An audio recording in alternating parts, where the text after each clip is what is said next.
fortifies, je me réjouis, car tu me fortifies par ta parole. Tu me fortifies, Dieu de grâce et de vérité. Je me réjouis, car tu me fortifies, je me réjouis, car tu me fortifies par ta parole. Tu me fortifies, Dieu de grâce et de vérité.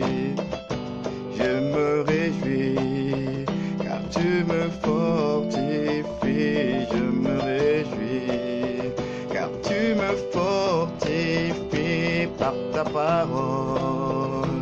Tu me fortifies, Dieu de grâce et de vérité. Car tes promesses, tu les accomplis, oui, tes promesses, tu les accomplis, tu n'es pas un homme pour mentir, Dieu de grâce et de vérité. Car tes promesses, tu les accomplis, oui, tes promesses, tu les accomplis, tu n'es pas un homme pour mentir, Dieu de grâce et de vérité.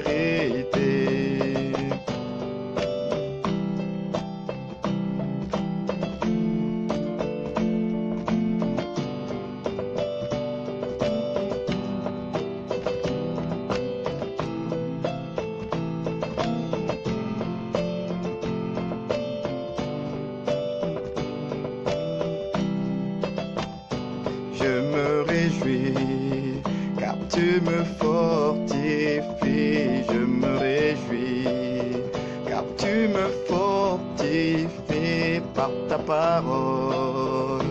Tu me fortifies, Dieu de grâce et de vérité.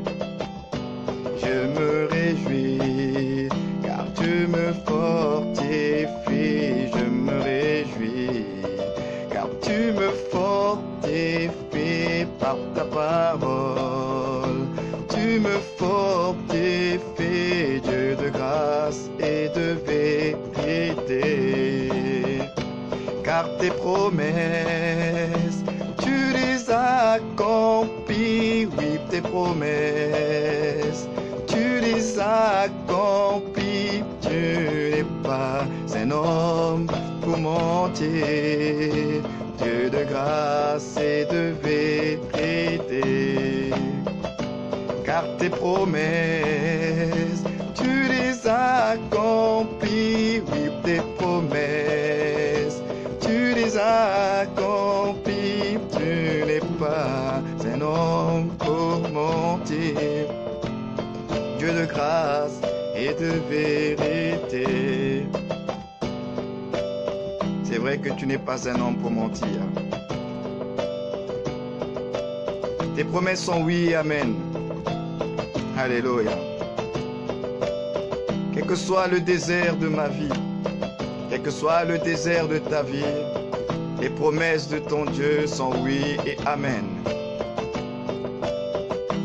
L'Éternel est ton berger, tu ne manqueras de rien.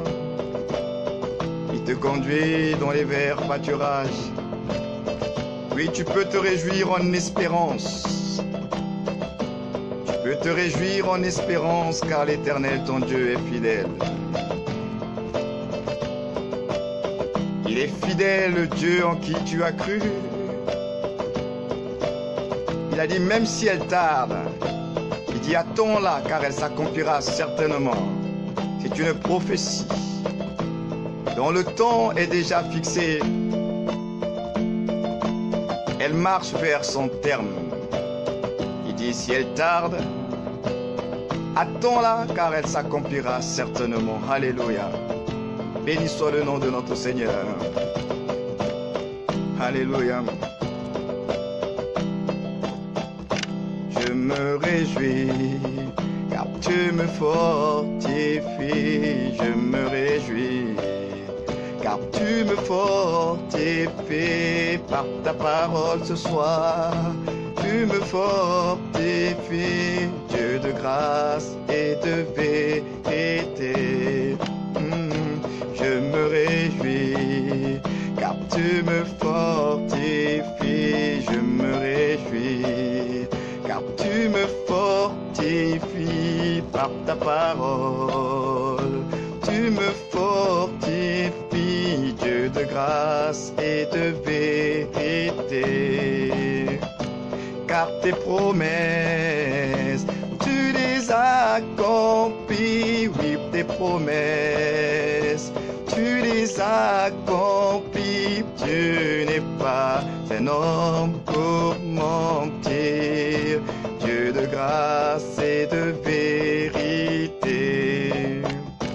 Car tes promesses, Seigneur, tu les accomplis, oui, tes promesses, tu les accomplis. Tu n'es pas un homme pour mentir, Dieu de grâce et de vérité.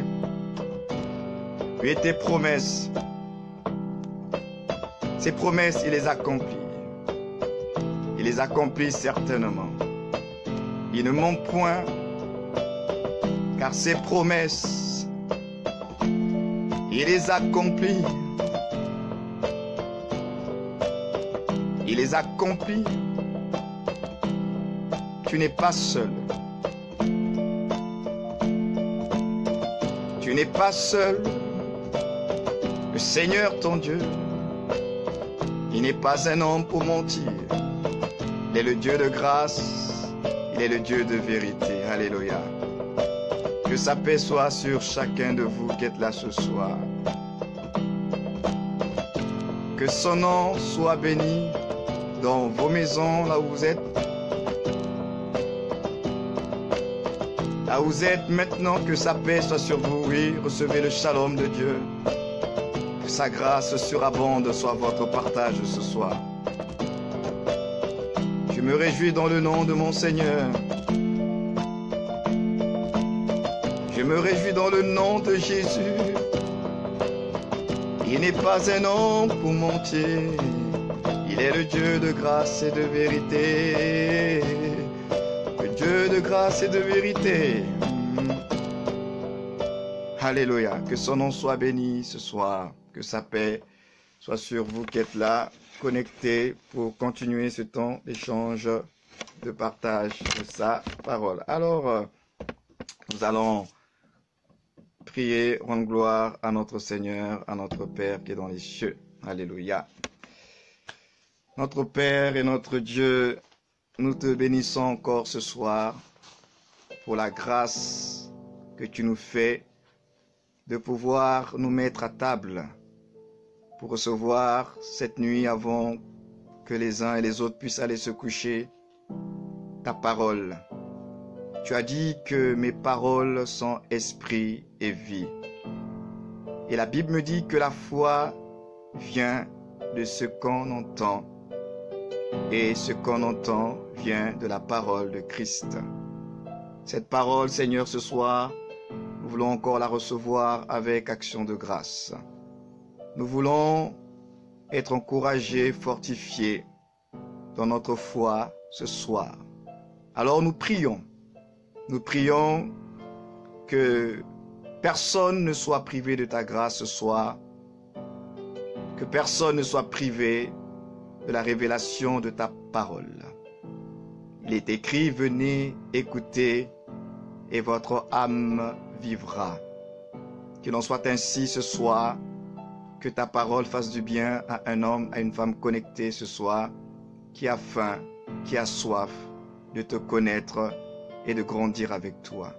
Alors Seigneur notre Dieu, prends encore ce soir toute la place et instruis, édifie, convainc, relève, restaure, encourage un homme, une femme qui s'est disposé ce soir afin de pouvoir être dans ce temps, dans cette tranche d'édification.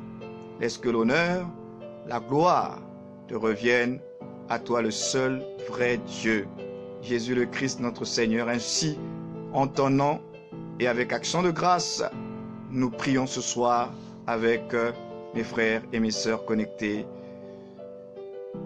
au nom de Jésus-Christ. Amen. Gloire au Seigneur. Alors, nous continuons notre temps d'échange, de partage de la parole de Dieu sur Christ révélé dans les différents déserts de notre vie. Et nous allons continuer avec Christ révélé dans le tabernacle. Pour rappel, nous avons pris les enfants d'Israël comme image, comme illustration pour comprendre le sujet que nous sommes en train de traiter ensemble. Et lorsque les enfants d'Israël ont été délivrés d'Égypte et après avoir traversé la mer Rouge, la première des choses à laquelle ils ont été confrontés, c'était le désert. Et je disais dans mes précédentes émissions et partages que le désert est le passage obligé de tout enfant de Dieu. Et lorsque Dieu permet certains déserts dans notre vie, ce n'est pas pour que nous puissions mourir dans le désert. Ils ont cru et pensé justement que Dieu les avait délivrés d'Égypte pour finalement les enterrer dans le désert. Frères et sœurs, le Dieu que nous prions n'est pas conventionnel. Le Dieu que tu pries n'a pas les méthodes que nous utilisons. Il a dit dans Ésaïe 55 que mes pensées ne sont pas vos pensées, mes voix ne sont pas vos voix. Dieu n'est pas un homme, Dieu n'agit pas, Dieu n'opère pas comme vous et moi nous pouvons penser. Dieu est Dieu, il est mystérieux, il fait ce qui bon lui semble.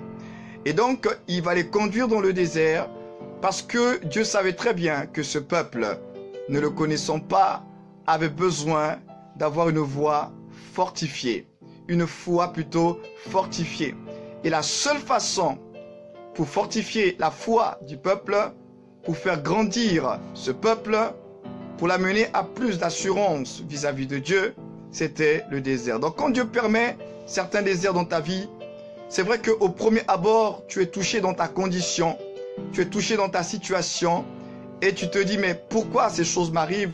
Pourquoi dans ma condition ça ne va pas?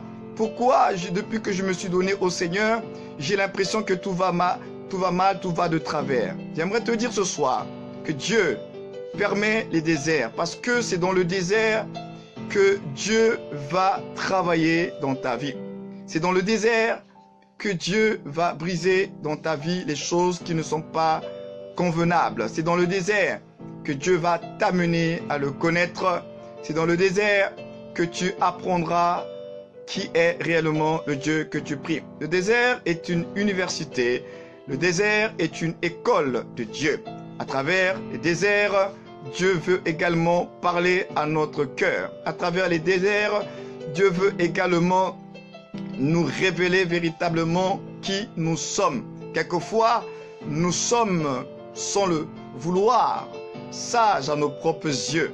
Et Dieu permet certains déserts, certaines situations pour que nous puissions véritablement nous voir réellement tel que Dieu nous voit. C'est dans le désert que nos faiblesses et nos forces sont révélées. C'est dans le désert que Dieu veut te faire grandir. Alléluia. Donc, lorsque Dieu permet les déserts, ce n'est pas pour te tuer, ce n'est pas pour t'enterrer. Et tu vas remarquer que lorsque ils sont arrivés dans le désert, Dieu s'est arrangé, je dis bien, Dieu s'est arrangé lui-même à manifester, à confirmer sa présence au milieu de son peuple. C'est-à-dire que le peuple d'Israël qui était sorti d'Égypte, bien que se retrouvant de l'autre côté dans le désert, n'était pas seul. Dieu était avec eux. Dieu les accompagnait. Donc ils étaient dans une démarche où le Seigneur ne les a pas abandonnés pour dire, bon maintenant débrouillez-vous, moi j'ai fait le gros du travail, j'ai confondu les dieux égyptiens, je vous ai fait traverser par la mer Rouge, maintenant vous vous débrouillez dans le désert. Non, frères et sœurs, ils sont arrivés dans le désert, le même Dieu qui a révélé sa puissance aux dieux égyptiens, mais c'est le même Dieu qui les accompagnait dans le désert. C'est pourquoi j'aimerais insister encore une fois ce soir et te dire, toi qui me suis ce soir, quel que soit le nom de ton désert, quelle que soit l'intensité de ton désert, quelles que soient les difficultés que ce désert peut apporter dans ta vie, j'aimerais te dire ce soir avec force et conviction et certitude que tu n'es pas seul dans ce désert. Le Seigneur est avec toi. Et donc, si le Seigneur est avec toi, tu peux déjà te sentir en sécurité. Parce que le Seigneur étant avec toi, tu ne mourras pas. Ce n'est pas possible.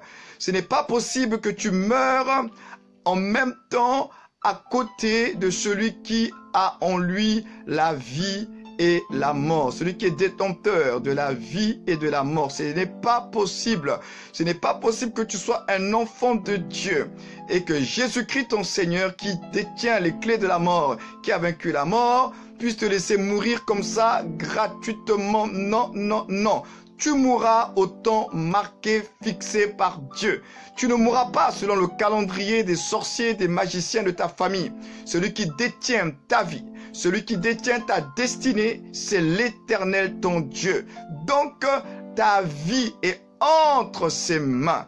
Personne ne pourra t'arracher entre les mains de Dieu. Donc maintenant, tu lui appartiens, toi qui es en Christ Jésus, et ta vie ne dépendra pas du calendrier de quelqu'un d'autre, si ce n'est que du calendrier de Dieu. Donc tu peux te sentir rassuré que dans le désert que tu es en train de vivre, tu n'es pas seul. Le Seigneur est avec toi. Le Seigneur a un plan pour toi. Le Seigneur a une destinée pour toi. Le Seigneur a des projets pour toi. Le Seigneur veut te faire avancer. Le Seigneur veut te faire progresser. Le Seigneur veut te construire. Le Seigneur veut te permettre de pouvoir t'épanouir et être véritablement ce que tu es censé être pour Dieu et selon Dieu. Et nous avons vu que pour marquer le coup, le Seigneur, à travers plusieurs phénomènes, va insister sur le mystère de sa présence au milieu de son peuple. Vous avez lu les différents passages qui sont là sur cette vidéo. Nous avons notamment Matthieu 28, 19 à 20. C'est un passage des Écritures où notre Seigneur, avant de remonter dans la gloire du Père, Jésus a dit à ses disciples, à ses apôtres, oui, allez et faites de toutes les nations des disciples, baptisez-les au nom du Père, du Fils et du Saint-Esprit et enseignez-leur à obéir à tout ce que je vous ai prescrit. Et il termine la fin de son discours et c'est ça qui est le plus important et ça, c'est ce que j'aimerais que tu puisses retenir. Toi qui es un enfant de Dieu, toi qui es un disciple de Jésus, j'aimerais que tu retiennes que il a dit à la fin, vous savez, lorsque quelqu'un s'en va, les dernières paroles sont importantes. Les dernières paroles de Jésus, il a dit, et voici, je suis avec vous tous les jours jusqu'à la fin du monde. Alléluia. Voilà la dernière parole qu'il laisse à ses apôtres. Voilà la dernière parole qu'il laisse à ses disciples. Il leur fait comprendre que je m'en vais dans ce corps de chair dans la gloire du Père. Mais je suis avec vous tous les jours jusqu'à la fin des temps. Étant donné que nous ne sommes pas encore à la fin de temps, à la fin du monde, nous pouvons donc être rassurés que nous ne sommes pas seuls. Le Seigneur est avec nous. Donc s'il a dit qu'il est avec nous, c'est vrai. Le Seigneur est avec nous. Le Seigneur est avec toi. Même si tes yeux ne le voient pas, le Seigneur est là. C'est pourquoi nous parlons et nous avons intitulé cette tranche d'édification Dioscope, le révélateur. Pour ceux qui viennent de nous rejoindre et qui n'arrivent toujours pas à comprendre Dioscope, ça veut dire quoi le révélateur? Est-ce que c'est une appellation du pasteur? Est-ce que c'est un titre qui s'est donné? Non, frères et sœurs. Dioscope est un mot qui est décomposé en deux parties.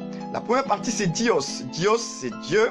Et scope, c'est scopéine en grec qui veut dire observer.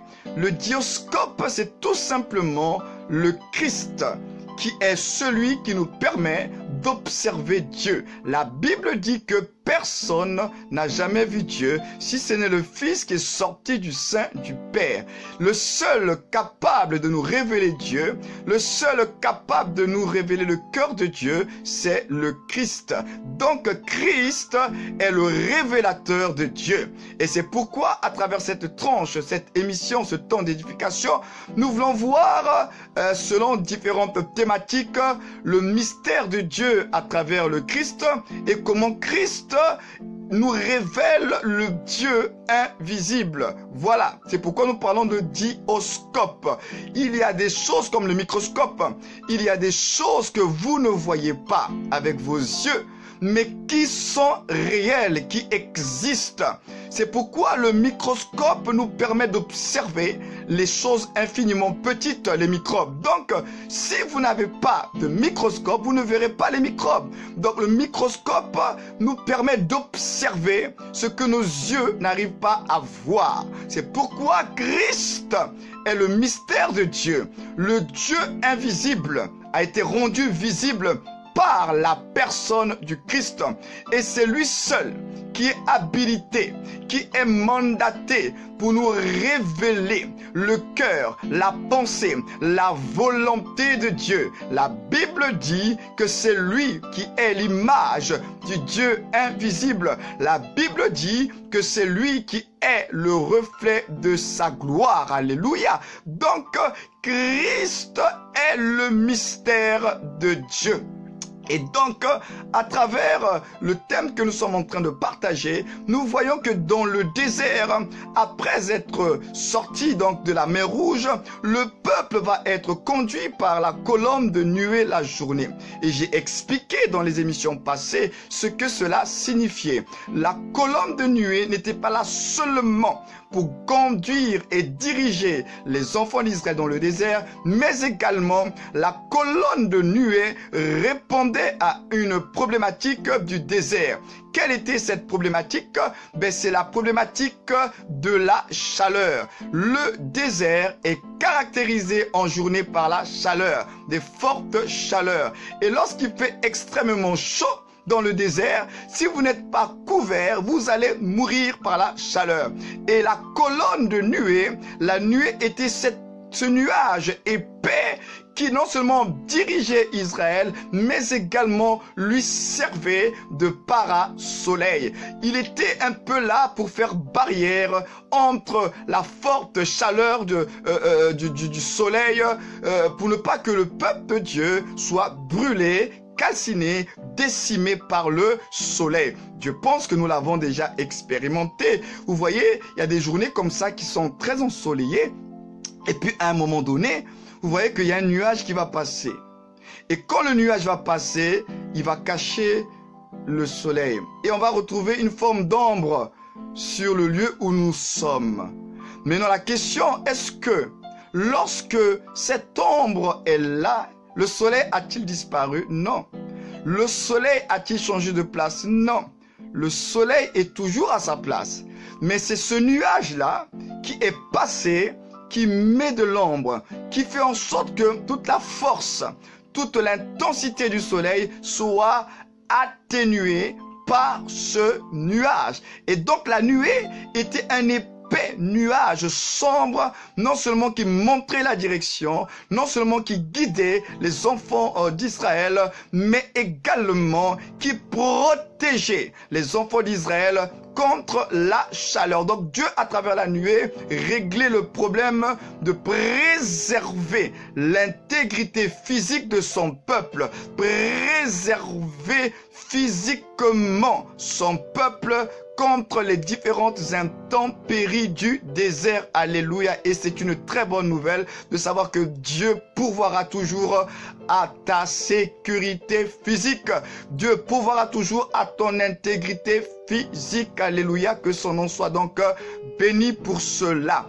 Et nous avons vu que la journée, donc, c'était la colonne de nuée, et la nuit, c'était la colonne de feu. Et nous avons vu à travers la colonne de feu le mystère toujours de Dieu dans le fait que Dieu va nous préserver, va préserver son peuple des nuits glaciales du désert. Parce que autant la journée, il fait extrêmement chaud, autant la nuit, il fait extrêmement froid. Et si vous n'êtes pas suffisamment couvert, vous pouvez mourir de froid. Alléluia. Donc, Dieu non seulement va conduire, même scénario, le peuple avec la colonne de feu, mais pas seulement le feu pour les conduire, mais également le feu pour changer l'atmosphère glaciale du désert la nuit.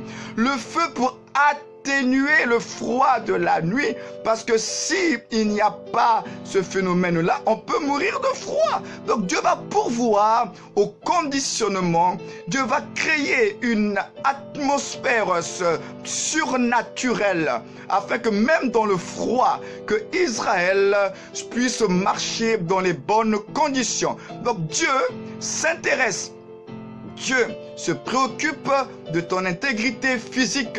Dieu se préoccupe de ta sécurité. Donc même quand tu es dans le désert, ne crains pas, car l'Éternel est avec toi. C'est pourquoi le psalmiste, ayant compris cela, il a dit que même si je marche dans la vallée de l'ombre de la mort, je ne crains aucun mal, car tu es avec moi.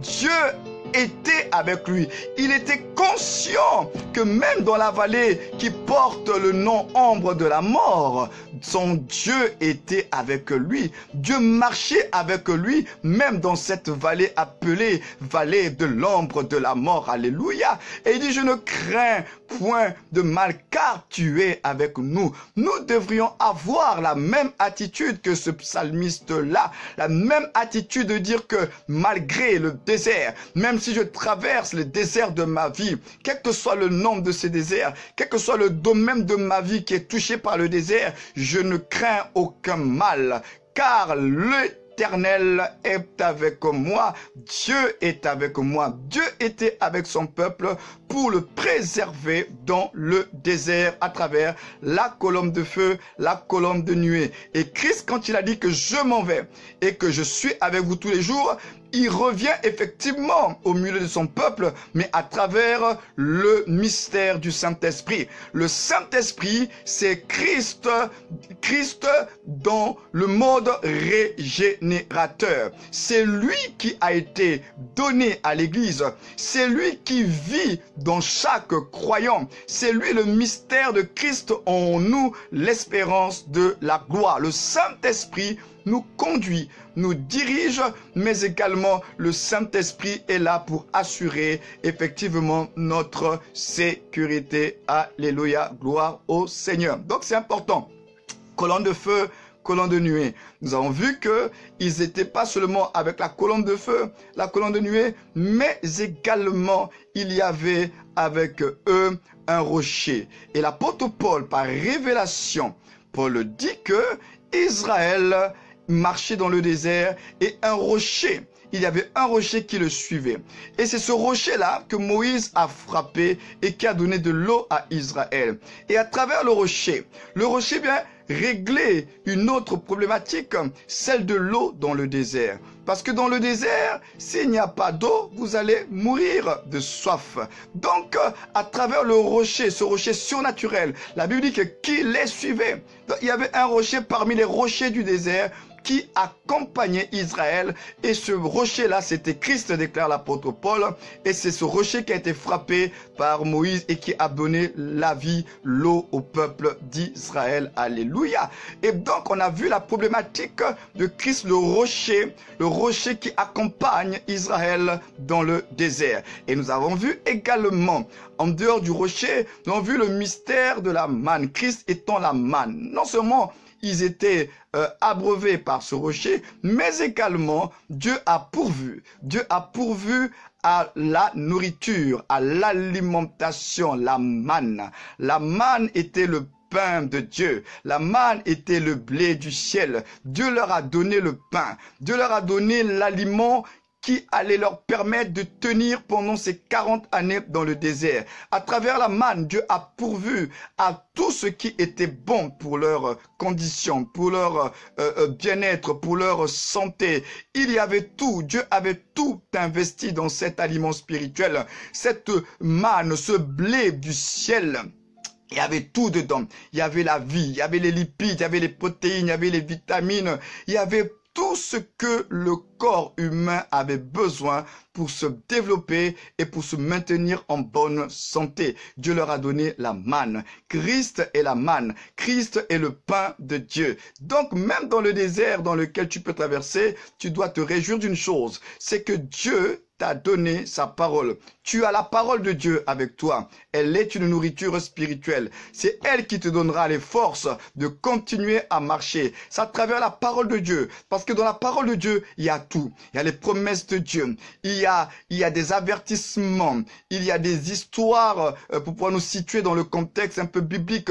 Il y a tout dans la parole de Dieu. Donc, avec la parole de Dieu, nous avons tous les éléments qui vont nous permettre de continuer à marcher avec Dieu, de continuer à espérer en l'Éternel notre Dieu. C'est pourquoi, quelles que soient tes difficultés, quelles que soient tes souffrances, quelle que soit la situation que tu vis, n'abandonne pas la parole de Dieu. Continue à la lire.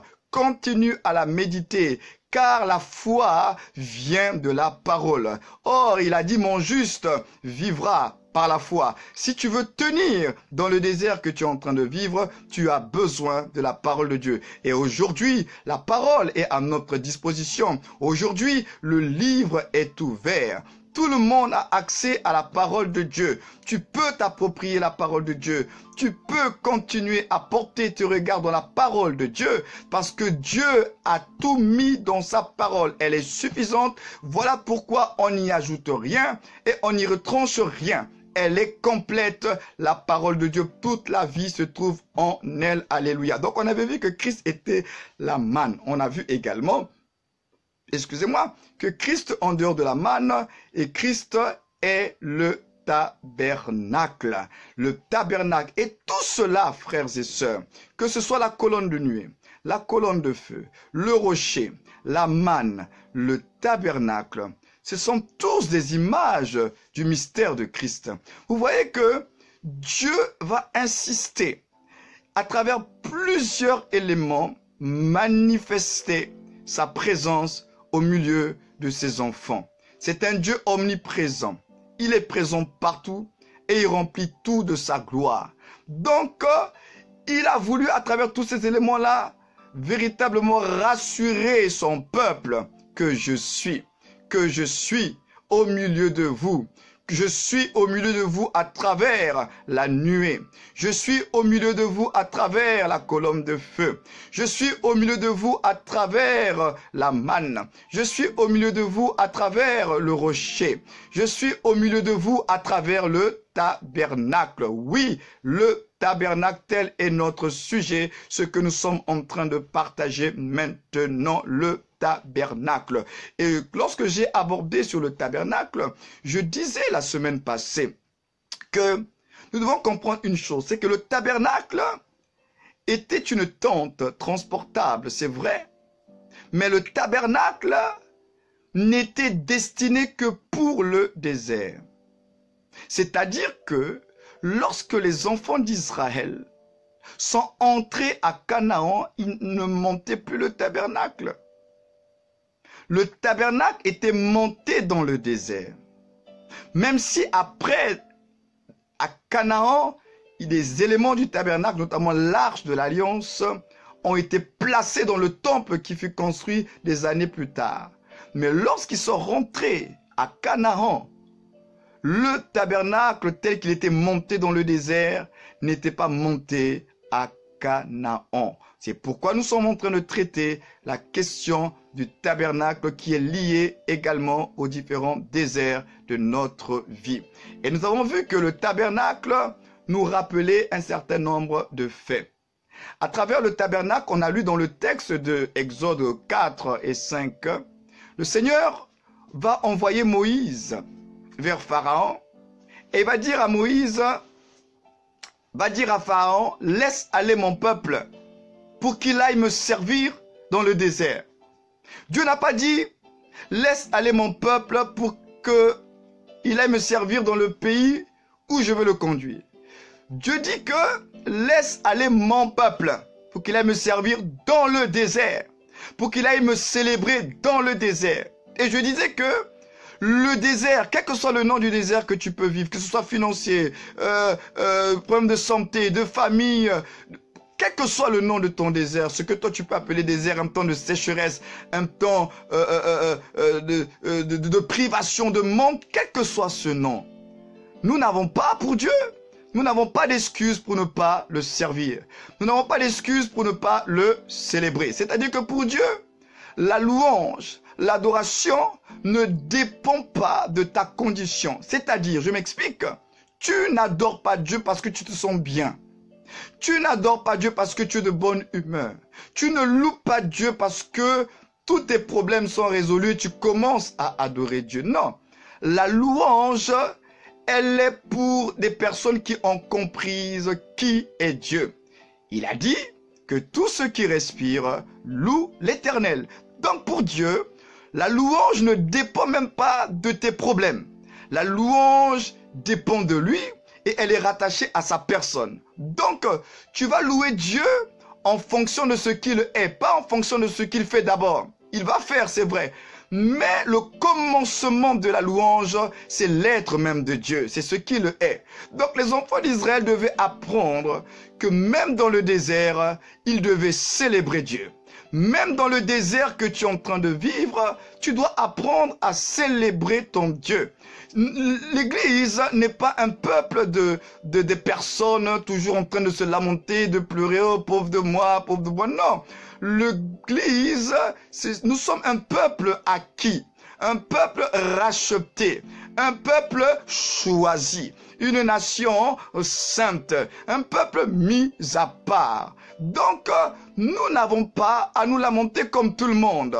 D'ailleurs, il a dit dans sa parole, nos inquiétudes et nos soucis ne vont rien changer même à notre situation. Donc, Dieu dit que tout ce qui respire loue l'Éternel. Donc, le désert nous enseigne cela, que nous devons, quelles que soient nos difficultés, quels que soient nos soucis et nos problèmes, nous ne devons pas prendre en otage la louange qui revient à Dieu. Nous ne devons pas voler la louange. Nous ne devons pas priver Dieu de la louange parce que la louange revient à Dieu. Elle n'est pas pour nous, elle est pour le Seigneur. Donc, Israël devait comprendre que même dans le désert, Dieu avait besoin d'être servi par son peuple. Donc le tabernacle nous rappelle cela. C'était là que le peuple devait célébrer Dieu. C'était là que le peuple devait servir le Seigneur. C'est là où Dieu leur avait donné rendez-vous. C'est-à-dire qu'à chaque escale, le peuple devait louer son Dieu, célébrer le Seigneur. Comme il a dit, mon peuple me célébrera dans le désert. Alléluia. Et nous avons vu que le tabernacle nous rappelait également une autre chose. C'est quoi?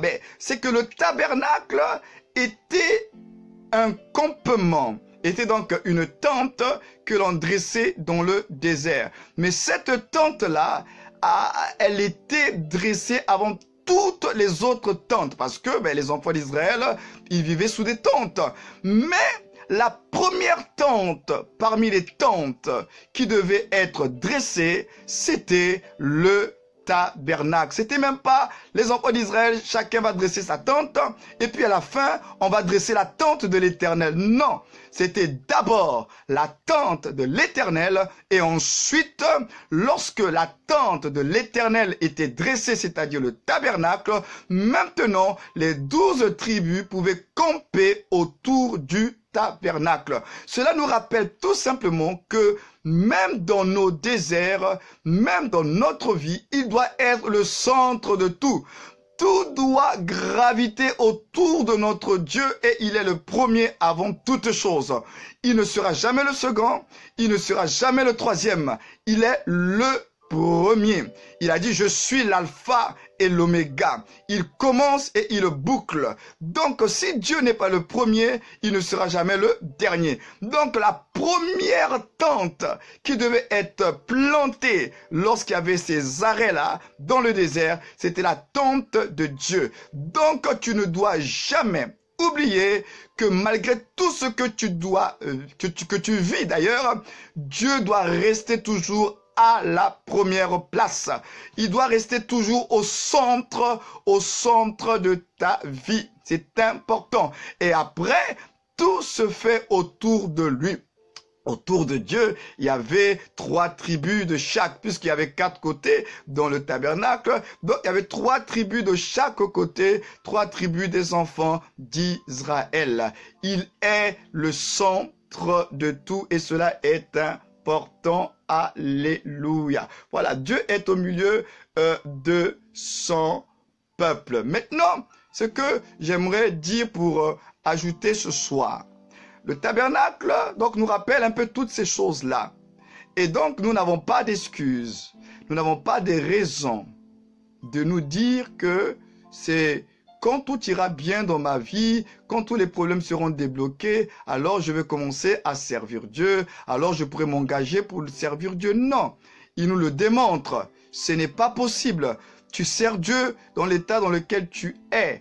Tu sers Dieu dans la condition dans laquelle tu es. Dieu n'a jamais dit que pour le servir, il faut que tout aille bien, que tous tes problèmes soient résolus, que toutes les situations soient réglées pour que maintenant tu t'engages pour le Seigneur. Beaucoup de chrétiens, nous faisons cette erreur-là. Beaucoup nous faisons l'erreur de nous dire, mais j'ai trop de problèmes, j'ai trop de difficultés, je ne peux pas m'engager pour Dieu, il faut d'abord que mes problèmes soient résolus. Mais c'est la mauvaise façon de faire les choses.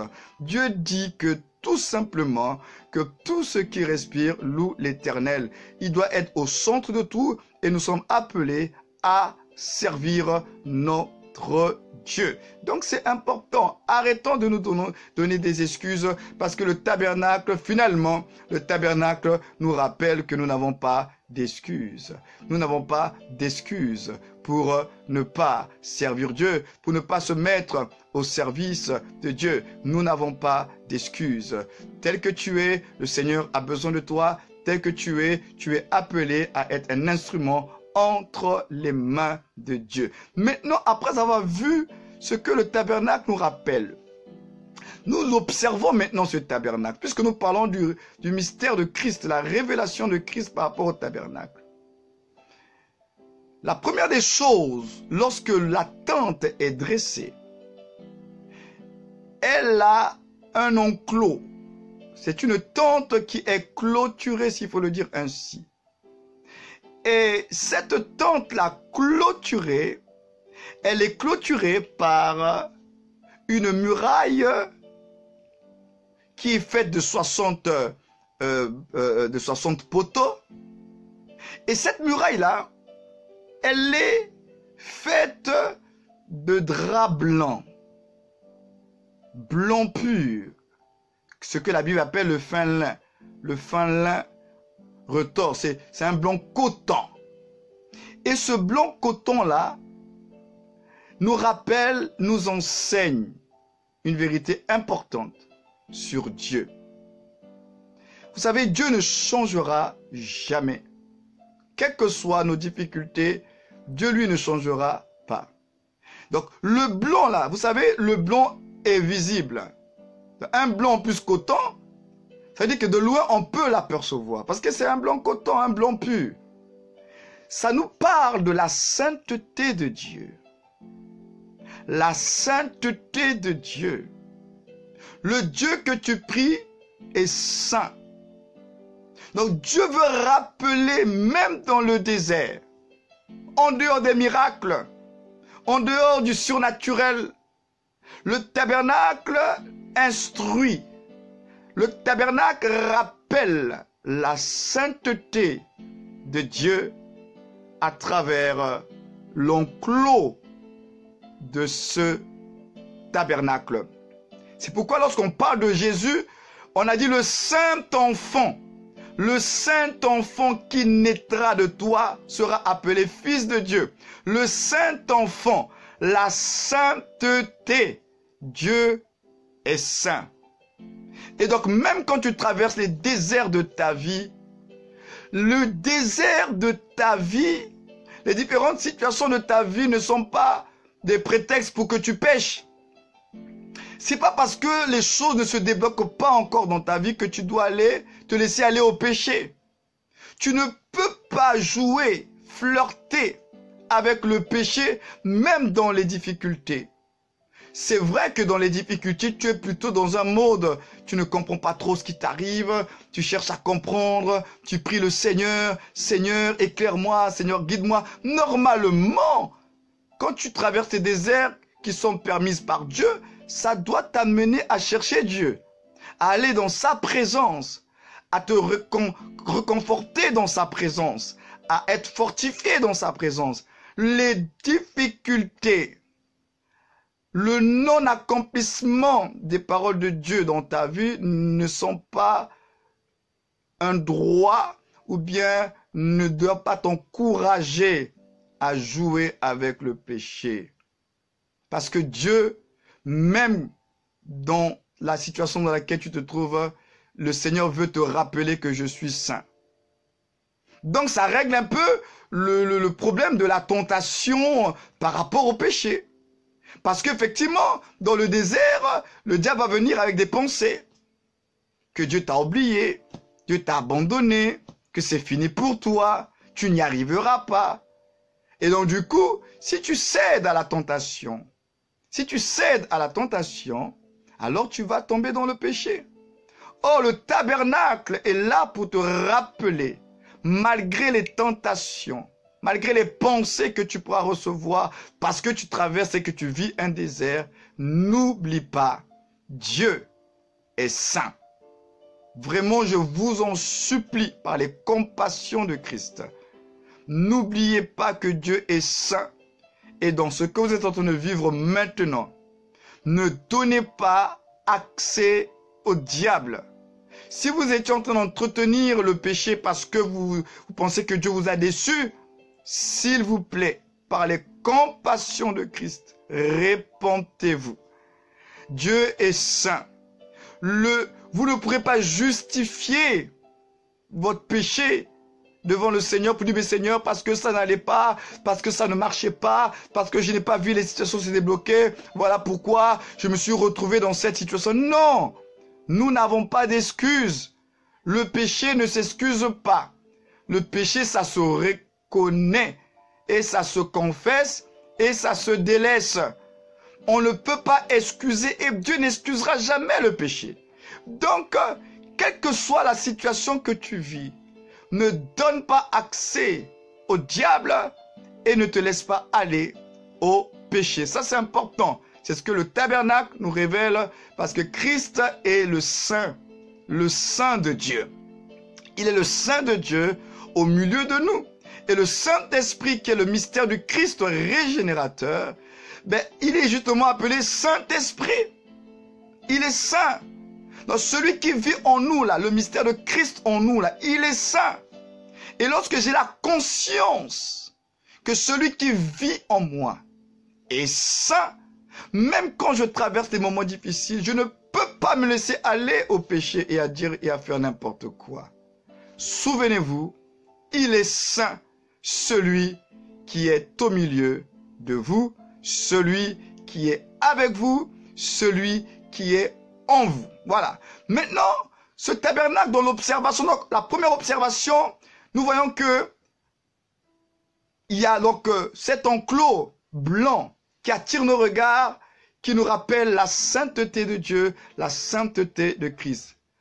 Une autre chose nous interpelle dans l'observation de cette tente, de ce campement-là de Dieu, c'est que cette tente-là possède une porte, pas deux, pas trois, pas quatre. Le tabernacle, de par son enclos, n'avait qu'une seule porte. Une seule porte. Et cette porte-là, dans l'observation, elle n'était pas située n'importe où. Frères et sœurs, lorsque Moïse a reçu la révélation du tabernacle, Dieu lui a dit que ce tabernacle-là, il va donc prendre les mesures, concevoir selon le modèle que Dieu lui a montré, le modèle qui est dans les cieux. Donc le tabernacle n'est en réalité que la copie d'une réalité spirituelle. Et Dieu a montré cette réalité à Moïse. Il dit que le tabernacle, tu le feras selon le modèle que moi je te montrerai. Et donc tout ce que Moïse a fait avait un sens spirituel. Donc il n'y avait rien qui s'est fait par hasard. La porte de ce tabernacle n'était pas n'importe où. La porte n'était pas au nord. La porte n'était pas au sud. La porte n'était pas à l'ouest. La porte était à l'est, c'est-à-dire à l'Orient. Pourquoi cette porte n'était pas au nord? Pourquoi elle n'était pas au sud? Pourquoi elle n'était pas à l'ouest? Quelle est la valeur prophétique de l'est selon Dieu? Or, frères et sœurs, nous savons tous que le soleil se lève à l'est. Et Christ est appelé soleil levant, ou bien soleil de la justice. C'est à l'est que nous observons la levée du soleil. C'est à l'est que nous observons la montée du soleil. Le soleil se lève à l'est. Donc, cette porte-là était située à l'Orient, parce que c'est de l'Orient, c'est bien sûr le salut vient des Juifs, et Israël c'est du côté de l'Orient. C'est de l'Orient que le salut devait arriver, c'est de l'Orient que la gloire de Dieu devait revenir dans la vie des hommes. Et donc, la porte était située à l'est. Et l'est, je dis bien que c'est une image prophétique de Christ, parce que Christ vient et est considéré comme étant le soleil levant, ou bien le soleil de la justice. Mais un autre élément vient appuyer cela. Je vous ai dit que le premier campement, c'est le tabernacle. Et autour du tabernacle, il y a d'autres tentes. Il y avait 3 tentes, 3 tribus de part et d'autre de chaque coin. Et là où se trouvait la porte du tabernacle, il y avait donc 3 tribus qui étaient là, qui campaient. Et dans chaque tribu, il y avait une tribu majeure, une tribu principale. Et à l'est, la tribu principale qui était à l'est, c'était la tribu de Juda. En dehors de Juda, il y avait la tribu de Zabulon et de Issachar qui était à l'est, mais c'est la tribu de Juda qui était la tribu principale majeure. Or, le Seigneur devait sortir de Juda. D'ailleurs, il est appelé le lion de la tribu de Juda. Donc c'est de Juda que devait sortir le Messie, le Christ de Dieu, étant bien sûr par Juda, fils de David. Donc, à l'est là, le lieu où le soleil se lève, Christ est appelé soleil levant, Christ est appelé soleil de justice. À l'est également, la tribu principale qui est à l'entrée de la porte, c'est la tribu de Juda, d'où devait sortir le Messie. Alléluia. Gloire au Seigneur. Et cette porte-là, elle avait une autre caractéristique. Elle avait 4 colonnes avec des bases d'argent. L'argent, dans la symbolique biblique, nous parle de rachat, nous parle de rédemption.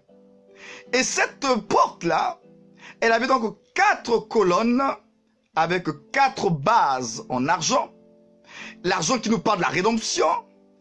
Et cette porte-là, sur ces 4 colonnes, et il y avait donc un rideau composé de 4 couleurs.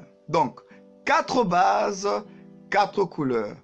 4 bases en argent, 4 couleurs. Et ces 4 bases et ces 4 couleurs nous parlent des 4 évangiles qui nous révèlent le Rédempteur. Le Rédempteur qui est notre Seigneur, le Christ, nous a été révélé. Il a été manifesté dans les évangiles. Les évangiles, c'est les évangiles de la rédemption. L'évangile, c'est l'évangile du rachat par la personne de Jésus de Nazareth. Donc, frères et sœurs, Jésus est la porte du tabernacle. C'est lui qui nous donne accès au service. C'est lui qui nous donne accès à la louange, à l'adoration. C'est par lui que nous avons accès à la communion avec Dieu, chose que nous verrons prochainement.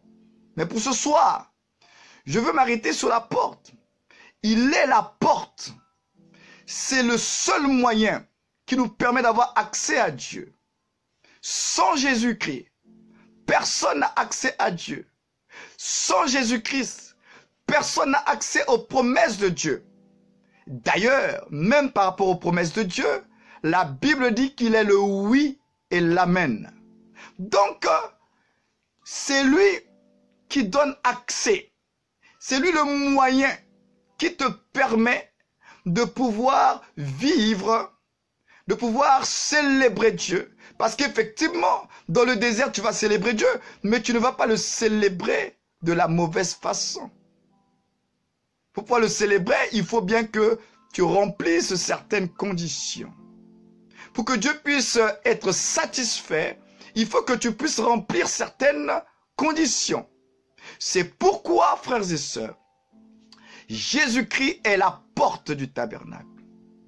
Les 4 bases, c'est la rédemption qui nous apporte à travers les évangiles, les 4 évangiles. Les 4 couleurs de cette porte, nous avons la couleur bleue. C'est la couleur qui nous parle de la divinité de Christ à travers l'évangile de Jean. Jean nous fait observer que ce Rédempteur, il est également le Créateur. Nous avons la deuxième couleur, nous avons la couleur pourpre. Couleur pourpre, c'est la couleur royale, la royauté. C'est l'évangile de Matthieu. C'est à travers Matthieu que le Messie est révélé, que les prophéties au sujet du Messie trouvent pleinement leur accomplissement, le roi qui devait venir. Matthieu met en avant le roi et son royaume. Donc, à travers l'évangile de Matthieu, nous observons Christ en tant que le roi qui devait venir. La couleur pourpre. Nous avons la couleur écarlate. C'est la couleur sang. Sacrifice, sacrificature, c'est une couleur qui est rattachée à l'évangile de Marc, où il est le serviteur, où il est le sacrificateur, étant lui-même le sacrifice. Donc, à travers l'évangile de Marc, on le voit en train de servir. Voilà pourquoi Marc ne s'attarde pas sur la naissance de Jésus. Marc nous présente directement le serviteur, celui qui sert les autres, celui qui fait les œuvres. Ça, c'est Marc. Jésus est révélé dans Marc à travers la couleur écarlate. Et enfin, la couleur blanche, qui est la 4e couleur de ce rideau de la porte du tabernacle, c'est la couleur blanche. La couleur blanche ici, c'est la couleur qui est liée à l'évangile de Luc, qui nous révèle l'humanité parfaite, sans tache, du Christ. L'homme parfait, c'était lui. Là où le premier homme, Adam, a échoué, le dernier Adam a réussi. Donc, à travers la couleur blanche, nous voyons la perfection, les perfections de Christ. Jamais homme n'a parlé comme lui. Il n'a point connu le péché. Il était parfait en tout et pour tout. Personne n'a pu trouver en lui une faille. Parce que c'était lui l'homme parfait. L'homme parfait. Alléluia.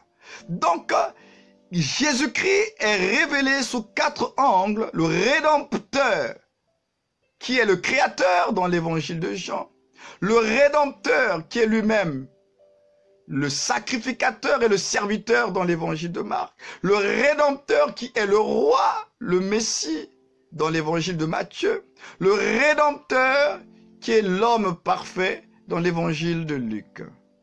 Donc, ça veut dire que nous devons, frères et sœurs, puisque là nous sommes maintenant dans le mystère de Christ révélé dans le tabernacle, ces 4 couleurs-là, c'est important pour nous de comprendre les différentes faces de notre Seigneur.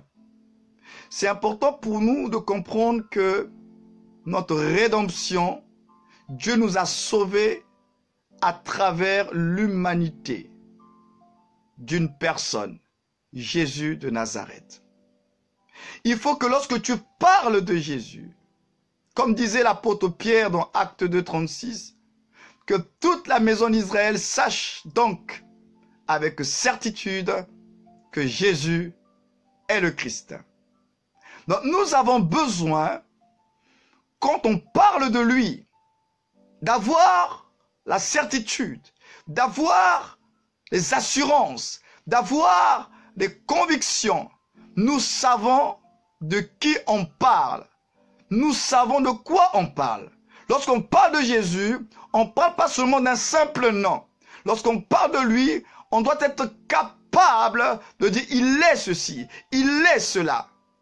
Parce qu'il a été révélé avec 4 faces, 4 aspects. Et ces 4 aspects-là, nous devons connaître cela, avoir des assurances. C'est important, très important. Jésus est la porte du tabernacle. C'est pourquoi il a dit, je suis la porte. Je suis la porte. Je suis la porte. Il n'y en a pas 2. C'est pourquoi dans le tabernacle, je le disais tout à l'heure, il n'y avait pas plusieurs portes. Il n'y avait qu'une seule porte qui nous donnait accès à la tente, le lieu de la gloire, de la présence de Dieu. C'est-à-dire que si il n'y avait même pas de fenêtre dans le tabernacle, le seul endroit pour pouvoir avoir accès au tabernacle, à la tente, c'était la porte. Donc il n'y a pas plusieurs chemins qui mènent à Dieu, c'est faux. Il n'y a qu'un seul chemin. Il a dit, je suis le chemin. Article défini. Il n'a pas dit, je suis un chemin parmi les chemins, une vérité parmi les vérités. Il a dit, je suis le chemin. Personne, déclare les Écritures, ne peut venir à Dieu si ce n'est que par lui. Donc, on ne peut pas dire qu'on prie tous le même Dieu, non. Le Dieu là, que tout le monde appelle le Dieu là, il n'a qu'un seul chemin d'accès. Le Dieu que tout le monde appelle le Dieu là, il n'a qu'un seul moyen de le rencontrer. C'est par Jésus-Christ. Donc, il est la porte qui nous donne accès aux réalités divines, aux réalités du service, aux réalités de l'adoration, aux réalités de la communion. C'est lui la porte. Et si nous n'avons pas compris Jésus, on n'a rien compris de Dieu. Parce que Dieu là, il est caché. Dieu est un mystère et son mystère c'est Christ. Celui qui n'a pas compris Christ ne comprendra pas Dieu. Il ne comprendra pas Dieu. C'est le Christ qui révèle Dieu. Donc si je ne comprends pas le Fils, je ne pourrai pas comprendre le Père. C'est pas possible. Donc nous avons intérêt. Dieu nous a permis de l'observer dans un corps de chair, à travers un homme, révélé en 4 facettes, révélé en tant que roi, sacrificateur, homme, en tant que divin. Dieu nous a permis d'observer ça. Donc nous observons l'homme. C'est pourquoi à travers les évangiles, c'est le seul endroit, mes amis, que vous pourrez l'observer. En dehors des évangiles, vous ne le verrez pas ailleurs. Parce que après les évangiles, nous avons Actes des apôtres avec les épîtres qui ne font que expliquer le message de Jésus. Mais Jésus, là, nous ne pouvons l'observer qu'à 4 endroits, dans les 4 évangiles. C'est là que nous pouvons observer la vie terrestre, l'humanité du Rédempteur. Parce que notre Rédempteur était un homme. Notre Rédempteur n'était pas venu en tant qu'esprit. Il est venu comme homme. Voilà pourquoi Jean dit, et la parole s'est faite chair. Dieu est devenu homme. Donc il est venu comme un homme. Et cet homme-là, le mystère donc d'Emmanuel, Dieu parmi nous, Dieu était parmi les hommes à travers un homme. Cet homme était le vase, cet homme était le tabernacle de Dieu. Jésus de Nazareth, c'est lui qui portait toute la gloire. La Bible dit que en lui habitait corporellement toute la plénitude de la divinité. Donc tout ce qui était de Dieu là, était dans l'homme là. Le seul endroit où Dieu était pleinement concentré était dans une personne. Et cette personne-là, c'est le Nazaréen, le fils de Marie, le Christ d'Ésaïe 53. C'est de lui. Et Dieu était en Christ, déclarent les Écritures. Dieu était en Christ. Dieu était en Christ. Dieu était en Christ, Emmanuel, Dieu parmi les hommes. Alléluia. Oui, Dieu était parmi les hommes et nous pouvons observer Dieu parmi les hommes, pas en dehors des évangiles. Dieu parmi les hommes, nous l'observons dans Matthieu. Dieu parmi les hommes, nous l'observons dans Marc. Dieu parmi les hommes, nous l'observons dans Luc. Dieu parmi les hommes, nous l'observons dans Jean. Nous observons la vie de Jésus de Nazareth à travers les 4 évangiles. Comment il vivait avec les gens, comment il parlait avec les gens. Nous découvrons sa bonté, sa miséricorde, ses compassions. Nous découvrons un homme. C'est un homme que l'on découvre dans le Nouveau Testament. Or, dans l'Ancien Testament, ce n'est pas un homme, c'est un Dieu que nous rencontrons dans l'Ancien Testament et un Dieu qui nous fait peur. Mais dans le Nouveau Testament, c'est un homme que nous découvrons, plein d'amour, plein de compassion. Oui, Jean avait raison et la parole s'est faite chair et elle habitait parmi nous, pleine de grâce, alléluia, et de vérité. La parole s'est faite chair. Jésus de Nazareth est la porte. C'est pourquoi il a dit que celui qui m'a vu a vu le Père. Celui qui a connu le Fils connaîtra le Père, parce que c'est lui qui est le révélateur. C'est lui qui est le dioscope. Notre dioscope, c'est Jésus. C'est Jésus. C'est Jésus qui nous révèle Dieu. C'est Jésus qui nous révèle l'amour du Père. C'est Jésus qui nous révèle les compassions du Père. C'est Jésus qui nous révèle la patience de Dieu. Parce que lorsque nous voyons dans l'Ancien Testament, on n'a pas l'impression que Dieu est patient. Mais nous découvrons dans le Nouveau Testament une autre face de Dieu. Nous découvrons le Dieu patient, le Dieu lent à la colère, le Dieu riche en bonté. Vous voyez dans l'Ancien Testament, lorsque les gens péchaient, Dieu est frappé tout de suite. Dieu est frappé tout de suite. Mais dans le Nouveau Testament, jusqu'à aujourd'hui, quand nous péchons, regardez la patience de Dieu. Dieu ne nous tue pas. Mais si nous vivions à l'époque de la loi où Christ n'était pas encore manifesté dans la chair, mais nous serions beaucoup de chrétiens seraient morts. Beaucoup de chrétiens seraient morts. Je vous dis la vérité, on serait tous morts, quelle étonnie. Donc Jésus arrive et il nous révèle que Dieu est patient, Dieu est tolérant, Dieu est miséricordieux, Dieu est lent à la colère, que dans la colère de Dieu là de l'Ancien Testament, là, le feu dévorant là, oui c'est vrai Dieu est le feu dévorant, mais Christ nous révèle également que le feu dévorant là aussi peut aussi être lent à la colère. Et ça, nous l'avons en Christ. Et tous ceux qui sont en Christ bénéficient de toutes ces grâces que nous allons voir dans les prochaines émissions. Jésus est le tabernacle de Dieu. Et tout ce que nous pouvons faire pour Dieu doit se faire en Christ. Mais pour que nous puissions le faire en Christ, il faut que nous puissions passer par la porte. Il faut que nous puissions le recevoir. La Bible déclare à tous ceux qui l'ont reçu et qui croient en son nom, elle a donné le pouvoir de devenir enfant de Dieu. Oui, lorsque tu deviens enfant de Dieu, maintenant tu peux rentrer. Tu as accès à la vie de Dieu parce que tu es né de nouveau. Tu rentres dans le royaume de Dieu par la nouvelle naissance, mais parce que tu as cru par la foi en Jésus le Christ de Dieu. Alléluia. Que son nom soit béni ce soir. Il y a tellement à dire, mais je ne veux pas abuser de notre temps. Mais ce que je veux nous dire ce soir, c'est que nous avons le tabernacle aujourd'hui. Jésus était dans son corps de chair le tabernacle de Dieu. Et nous sommes également, nous qui sommes l'Église, le temple, le tabernacle de Dieu. La vie de Dieu, l'Esprit de Dieu habite en toi. Tu es le tabernacle de Dieu. Tu n'es pas un corps sans esprit. Non, tu n'es pas un corps sans esprit. Tu es un corps avec un esprit. Et l'esprit qui est en toi, ce n'est pas l'esprit de quelqu'un d'autre. C'est l'esprit de Dieu lui-même. Il a dit dans les derniers temps, je répandrai de mon esprit sur toute chair. Le Saint-Esprit, c'est Dieu lui-même dans l'homme. Alléluia. Donc tu es un privilégié. Tu es un gracié. Là où tu es, en Christ Jésus, tu portes toute la vie de Dieu en toi. Et donc, puisque tu portes la vie de Dieu en toi, Dieu est avec toi. Et donc, c'est pourquoi dans le désert que tu traverses, tu ne mourras pas.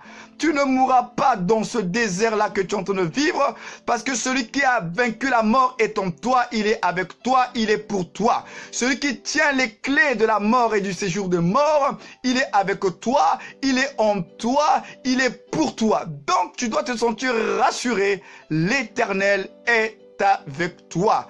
L'Éternel est avec toi, car Christ en toi, c'est l'espérance de la gloire. Je vous donne rendez-vous la semaine prochaine par la grâce du Seigneur, s'il nous prête encore vie. Et je vous souhaite à tous une très bonne nuit, très bonne soirée dans sa présence. Réjouissez-vous en espérance, car vous êtes le saint temple de Dieu. Vous êtes le lieu, l'endroit, la place où Dieu a choisi, où Dieu a décidé de s'investir en chacun de vous. Soyez bénis de Dieu et ne perdez pas espoir. Christ en vous, c'est une espérance glorieuse. Tu ne mourras pas dans ton désert, le Seigneur est avec toi et avec Dieu, tu feras des exploits. Très bonne soirée à tous, shalom et à très bientôt, que Dieu vous bénisse.